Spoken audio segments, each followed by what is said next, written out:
नमस्कार। देश देशांतर में आपका स्वागत है। मैं हूं कुर्बान अली।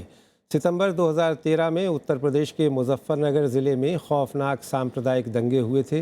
13 दिनों तक चले इन दंगों में 68 लोग मारे गए थे और 50,000 से ज़्यादा लोगों को बेघर होकर शरणार्थी शिविरों में रहना पड़ा था। इन दंगों की जांच के लिए राज्य सरकार ने जस्टिस विष्णु सहाय की अध्यक्षता में एक सदस्यीय न्यायिक जाँच आयोग गठित किया था। आयोग का काम दंगे रोकने में हुई प्रशासनिक चूकों का पता लगाना था। इसके अलावा इसे दंगे भड़काने में मीडिया और राजनेताओं की भूमिका की जांच भी करनी थी। आयोग को 2 महीने में अपनी रिपोर्ट सौंपने को कहा गया था, मगर इसकी मियाद 7 बार बढ़ाई गई। जांच आयोग को अपनी रिपोर्ट तैयार करने में 2 साल से भी ज़्यादा का समय लगा और ये रिपोर्ट आखिरकार रविवार 6 मार्च को उत्तर प्रदेश विधानसभा में पेश की गई। इसके अलावा राज्य सरकार ने 24 सितंबर 2013 को एक विशेष जांच दल का गठन भी किया था। इन दंगों से जुड़े 567 मुकदमे दर्ज किए गए हैं। जस्टिस विष्णु सहाय की अध्यक्षता वाले जांच आयोग ने मुजफ्फरनगर दंगों के सिलसिले में 377 लोगों से पूछताछ की, जिनमें 100 से अधिक वरिष्ठ अधिकारी हैं। आयोग ने अपनी रिपोर्ट में राज्य सरकार को तो क्लीन चिट दे दी है, लेकिन तत्कालीन गृह सचिव, जिलाधिकारी और वरिष्ठ पुलिस अधीक्षक को दोषी ठहराया है और हालात से सही तरीके से नहीं निपट पाने के लिए स्थानीय अधिकारियों को सीधे तौर पर जिम्मेदार पाया है। देश देशांतर में यही विषय आज हमारी चर्चा का, जिसमें मेरे साथ हैं उत्तर प्रदेश में मुख्य विपक्षी दल बहुजन समाज पार्टी के वरिष्ठ नेता सुधींद्र भदौरिया, भारतीय जनता पार्टी के राष्ट्रीय सचिव आरपी सिंह, कांग्रेस प्रवक्ता जयवीर शेरगल, पूर्व आईएएस अधिकारी हर्ष मंदर, सामाजिक कार्यकर्ता रवि नायर और वरिष्ठ पत्रकार जॉन दयाल। आप सभी का स्वागत है। सबसे पहले सुधींद्र भदौरिया जी, मैं आपसे शुरुआत करना चाहूँगा। आपकी पार्टी की सुप्रीमो सुश्री मायावती की प्रतिक्रिया आई है कि ये विष्णु सहाय रिपोर्ट दरअसल मुजफ्फर दंगों की एक तरह से लीपापोती है। क्या कहना चाहेंगे आप? लगता है कि सुधीन जी इसे हमारा संपर्क कट गया, हम दोबारा उनके पास जाने की कोशिश करेंगे।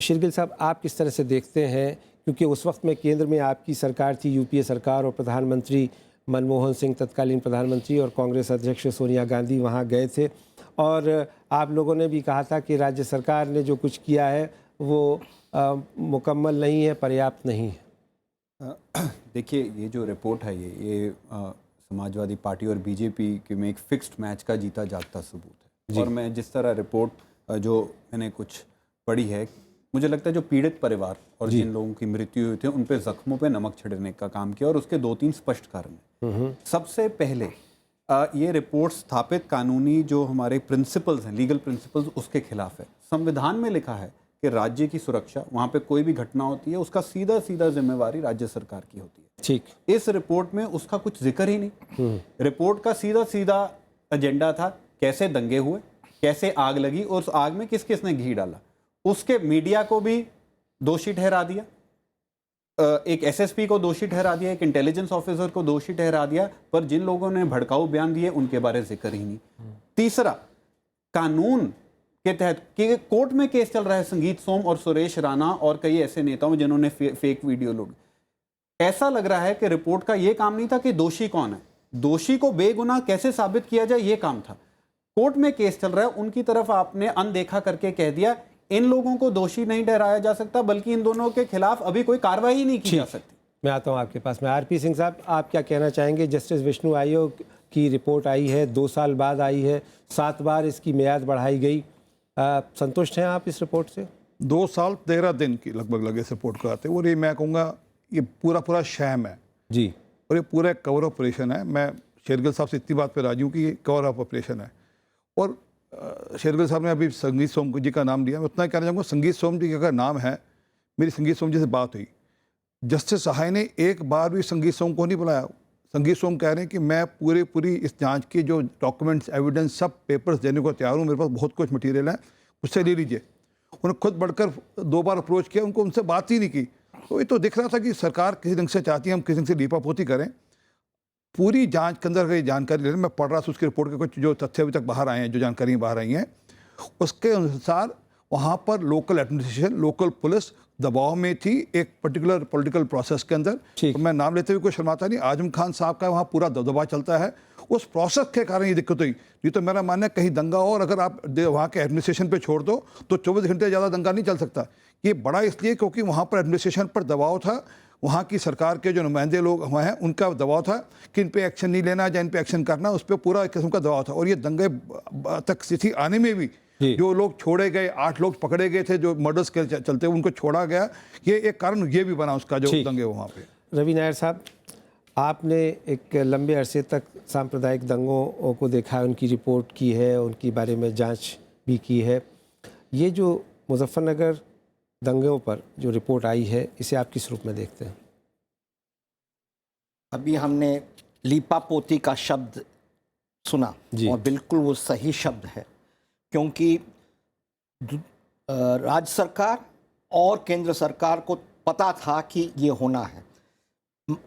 इस कांड के 6 महीने पहले बहुत बड़ा महापंचायत वहाँ पे हुआ, जिसमें अब के होम मिनिस्टर गए थे और उसी से टेंशन पैदा हुआ। ये भी हुआ कि टेंशन के कांड के बाद जो लोगों के खिलाफ आईपीसी के 153A और 153B और 295A के धाराओं को लगाना चाहिए था, बहुत उसमें विलंब हुआ। तीसरा ये हुआ कि जब मुआवजा 5-5 लाख के लोगों को दिया गया, उनसे एफिडेविट लिया गया कि वो अपने गांव वापस नहीं जाएंगे। तो इस तरीके का एक स्टेट का बिल्कुल राइटियस के साथ साठगांठ थी।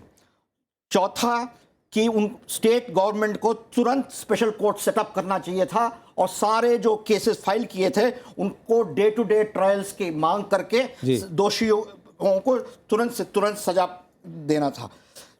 और आज की केंद्र सरकार का दायित्व बनता है कि communal violence and targeted violence bill को तुरंत वापस लाए और तुरंत उसको पारित करें। इनके पास पूरी मेजॉरिटी है, अगर वो कुछ करना चाहते हैं तो कुछ ठीक है, मैं आऊँगा उसके कारणों पर। जी हर्षमंदर साहब, आपका तो भारतीय प्रशासनिक सेवा का भी तजर्बा है और गुजरात दंगों के बाद आपने इस्तीफ़ा दिया था उस सेवा से।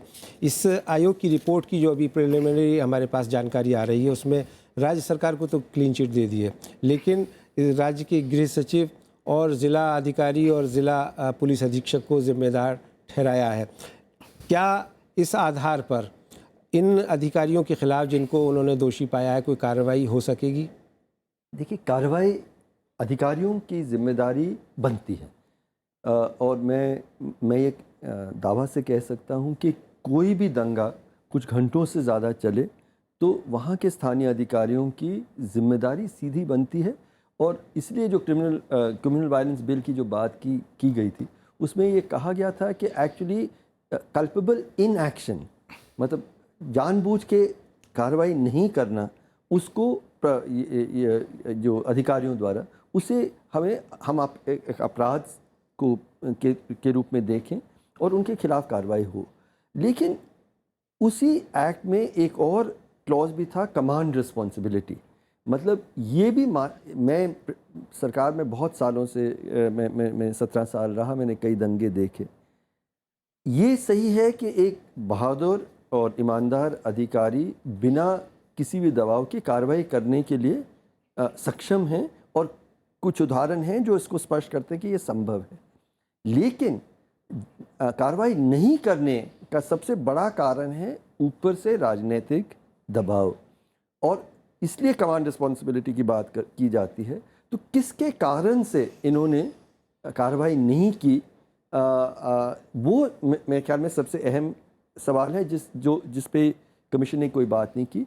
और दूसरा है जो सांप्रदायिक संगठनों की जो भूमिका, जिस पे लीपापोती भी बहुत साफ रूप से, जो एक सांप्रदायिक माहौल बनाया गया था। बहुत एक छोटी सी घटना थी जहाँ पे 2 नौजवानों के मोटरसाइकिल के बीच में एक एक्सीडेंट को आपने लव जहाद और एक सांप्रदायिक स्वरूप दिया, और किस तरह से दिया, और वीडियोस पोस्ट हुए, और हम लोग उस पूरी कहानी को अब जानते हैं। लेकिन पूरी दुनिया वो कहानी अब जानती है, लेकिन आयोग को वो कहानी के पीछे कौन लोगों की जिम्मेदारी है जिन्होंने एक छोटी सी घटना को इतना बड़ा सांप्रदायिक दंगा दिया, उनको भी उन्होंने मैं आता हूँ आपके पास, ध्यान नहीं दिया। जी सुदीन भदौरिया साहब हमारे साथ जुड़ गए। सुदीन भदौरिया जी, मैं आपकी प्रतिक्रिया जानना चाहता था। आपकी पार्टी की प्रतिक्रिया आई है कि ये विष्णु आयोग रिपोर्ट एक तरह से लीपापोती है मुजफ्फरनगर दंगों के बारे में। क्या उम्मीद कर रहे हैं आप और आपकी नज़र में क्या होना चाहिए? देखिए, सबसे पहली बात तो ये है कि मुजफ्फरनगर कांड आज़ादी के बाद का सबसे बदनुमा एक दाग है भारत के इतिहास में। लगभग हमारे हिसाब से लगभग 1 लाख लोग बेघर हुए, कई दर्जन लोगों की जान गई, महिलाओं के साथ बलात्कार हुआ, बच्चों तक की हत्याएं हो गईं। और फिर वो जो ठंड के अंदर जिस तरह के शरणार्थी कैंप लगे थे उसमें भी लोगों की जानें गईं। मैं कहना ये चाहता हूं कि रिपोर्ट्स तो आती रहती हैं, पर ये इतनी बड़ी शर्मनाक घटना थी। और ऐसे दौर में हमारे जो मुख्यमंत्री हैं श्री अखिलेश यादव, वहां सैफई महोत्सव चल रहा था और वहां उनको जाने की फुर्सत नहीं थी। मैं ये भी कहना चाहता हूं, हमारी संवेदनशीलता को क्या हो गया है। जब हम उस प्रदेश के सबसे बड़े प्रशासक हैं, हम मुख्यमंत्री हैं, हम वहां पर छोटे मोटे लोगों पर दोषारोपण कर रहे हैं। उत्तर प्रदेश में मुजफ्फरनगर तो एक सबसे बड़ा दंगा हुआ है, पर छोटे बड़े 200 से ऊपर ज्यादा दंगे हुए हैं कुर्बान भाई।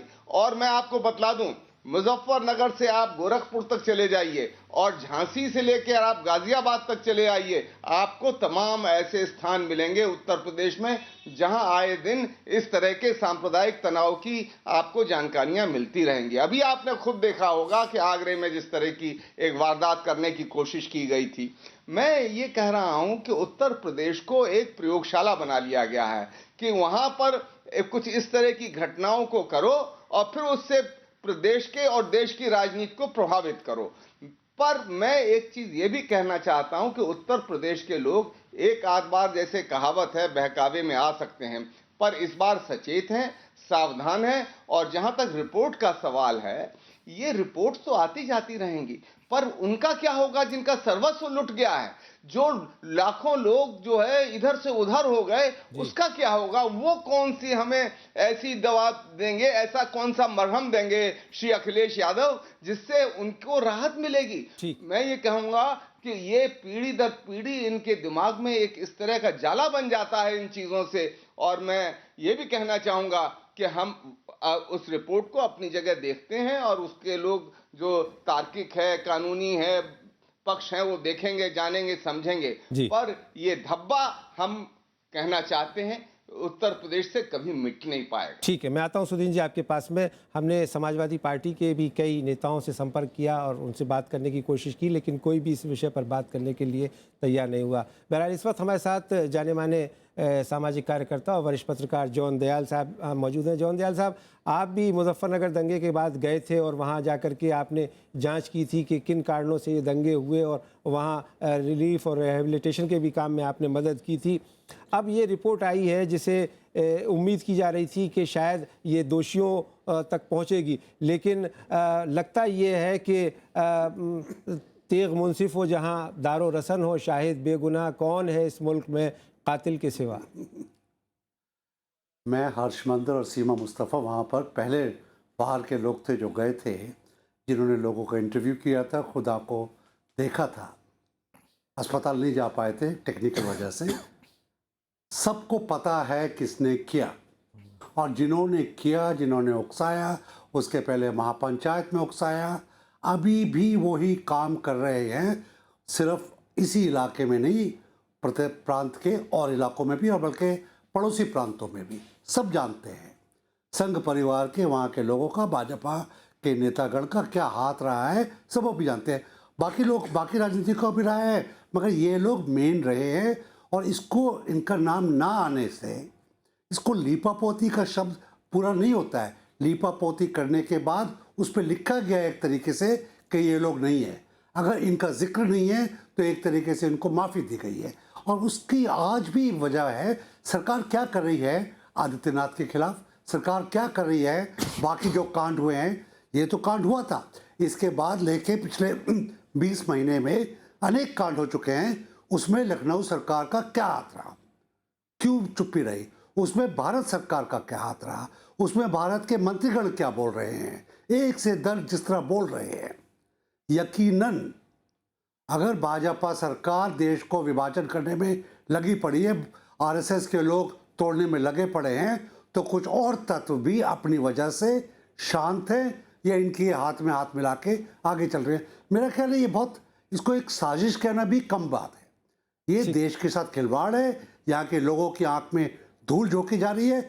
यहाँ पे जैसे हर्ष ने कहा और रवि ने कहा, ये जो prevention of targeted and communal violence act, जिसमें मैंने भी, हर्षवर्धन ने भी काफ़ी काम किया था, उसको अगर इनमें हिम्मत है, इनकी नीयत साफ है, तो उसको आप जल्दी से जल्दी लाइए, पास कीजिए। जी, आप रहे हमारे साथ में। आरपी सिंह साहब, बार बार जिक्र आ रहा है आपकी पार्टी के नेताओं का, और लोग भी जानते हैं कि जिन लोगों पर मुकदमे कायम किए गए, बाद में वो सांसद चुने गए, केंद्र सरकार में मंत्री भी बने हैं। तो क्या ये उचित है कि इस तरह के लोग जो कि टेंटेड हों, उन्हें मंत्रिमंडल में शामिल किया जाए, गरिमामय किया जाए? मैं अपनी बात आपके विषय में आने से पहले जॉन दयाल साहब से चाहूँगा कि कृपा करके जॉन दयाल साहब, टीवी डिबेट में आकर अपनी बात बरखारने से बात नहीं बनेगी। अगर आप में अरे सर जॉन दयाल साहब देखो सर, आप बोले, मैं नहीं बोल रहा, यही आप इंटॉलरेंस की बात करते हैं और आप इंटॉलरेंट हैं। आप बोले ना, मैं चुपचाप सुनता रहा, बीच में टोकता था आपको 10 बार बीच में। जी सर, आपके पास इतने तथ्य थे, जानकारी थी, आप क्यों नहीं गए उस कमेटी के आगे जी, उस इंक्वायरी कमीशन के आगे आपने आगे जाकर क्यों नहीं गुहार लगाई? उनको सारे तथ्य क्यों नहीं आपने किए जी? सर, आकर ये आरएसएस को, बीजेपी को गाली निकालने के अलावा जॉन दयाल साहब कुछ हो रहा था नहीं। इसके अलावा इनकी एक हिस्ट्री है, पूरी बैकग्राउंड इनका है कुछ, जिस कारण से बोलते हैं। तो अगर था तो तथ्यों के साथ सिर्फ बुखारना नहीं, वो लेकर, तथ्य लेकर आप जाते, कहते ये जानकारियां हैं, ये पुख्ता जानकारी हैं, ये डॉक्यूमेंट है, ये एविडेंस है, तो बात बनती।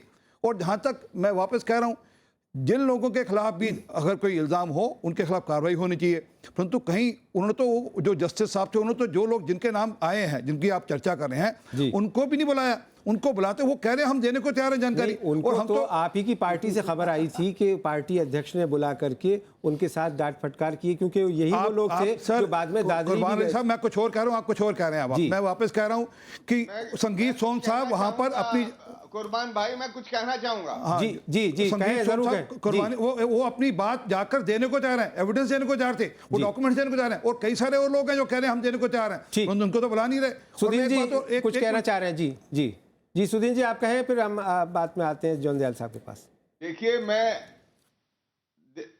देखिए मैं आपको बतला दूं, मैं सुबह एक इलेक्ट्रॉनिक मीडिया में संगीत सोम का बयान सुन रहा था। उन्होंने खुद ये कहा है कि ये जो रिपोर्ट है ये केवल फर्जी दस्तावेज है। उन्होंने स्वयं कहा इस बात बिल्कुल ठीक है जी। और इससे ये पता चलता है कि ये पूरी जो एक मिली भगत चल रही है, जिसको महेंद्र मायावती जी ने कई बार रेखांकित भी किया है, और हम देख रहे हैं देश के अंदर, चाहे वो संसद की बहस हो या बाहर हो, उत्तर प्रदेश के अंदर कई मौके पर, सहारनपुर से लेके बनारस में मोदी साहब ने मुलायम सिंह जी की तारीफ की है, उनके पुत्र की भी तारीफ की है। और यहाँ पर संसद में मुलायम सिंह जी जिस तरह से मोदी जी की तारीफ करते हैं, उससे ये स्पष्ट है कि ये जो लीपा पोती वाली बात है, ये जग जाहिर बात है, इसमें कोई मतलब शक और शुबह की बात नहीं रह गई है। मैं ये भी कहना चाहता हूं कि अगर ये इस तरह से देश को और प्रदेश को चलाने की कोशिश की जाएगी, जिससे मन लोगों के टूट जाएंगे,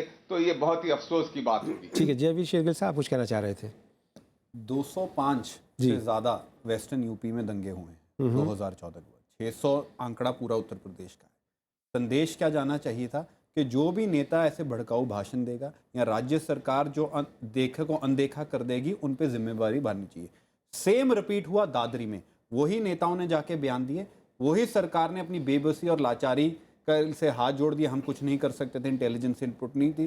तो आज आम आदमी क्या सवाल पूछ रहा है कि नेताओं की ताजपोशी हो रही है, राज्य सरकार ने एक एसएसपी को बलि का बकरा बना दिया, तो जो संविधान पे उन पे जिम्मेदारियां बांधी गई हैं उनका क्या?